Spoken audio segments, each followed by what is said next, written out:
À l'occasion des 10 ans de la création de l'aumônerie militaire musulmane, le ministre de la Défense, Jean-Yves Le Drian, reçoit les responsables des 4 cultes dans les armées.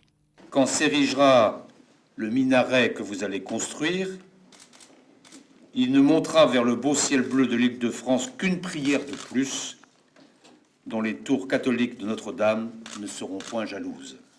Aujourd'hui, de nombreux soldats français de confession musulmane servent sous les drapeaux. Si rien ne les distingue de leurs frères et sœurs d'armes dans les combats qu'ils mènent ensemble pour défendre la France, ses intérêts et ses valeurs, il importait de leur garantir, comme aux autres, la libre observation du culte qu'ils ont choisi. 10 ans après sa mise en place, force est de constater que l'aumônerie musulmane aux armées s'est montrée à la hauteur des espoirs placés en elle et continue de répondre aujourd'hui aux attentes qui s'expriment à son égard.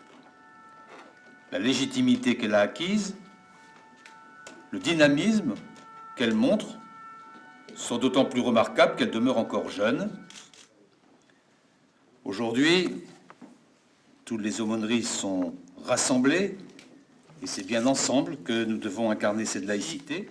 Cette laïcité à la française offre à notre nation un formidable cadre de cohésion et d'apaisement. La création de l'aumônerie musulmane a donné sa pleine portée au principe de laïcité dans les armées. La laïcité est un principe naturel dans les armées. Elle est indissociable de notre état militaire, symbolisée par l'uniforme que nous portons et qui incarne, au-delà de nos religions respectives, notre engagement au service des mêmes valeurs. Le soldat français ne combat pas pour une foi religieuse, aussi respectable soit-elle, mais pour son pays. Monsieur le ministre, la réalité de l'islam de France aujourd'hui, c'est plus que jamais celle d'un islam de contribution et de raison. C'est un islam du juste milieu, où le croyant vit sereinement sa foi dans le respect des lois et des principes de la République. Les aumôniers militaires, catholiques, protestants, juifs ou musulmans, d'actifs ou de réserve, ont la mission d'assurer le soutien religieux du personnel de la défense. Ils apportent une aide spirituelle et morale aux soldats. Présents en garnison, les aumôniers militaires conseillent le commandement. Ils accompagnent prioritairement les militaires en opération extérieure, comme à l'occasion des missions sur le théâtre national. Au-delà des générations, les valeurs demeurent et structurent notre engagement, aussi bien sur les théâtres d'opération extérieure que sur le territoire national.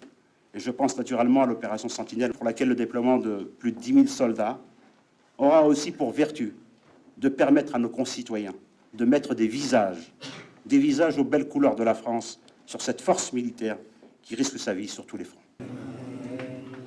Environ 400 aumôniers servent au sein des armées. 16 d'entre eux sont en permanence projetés en opération extérieure.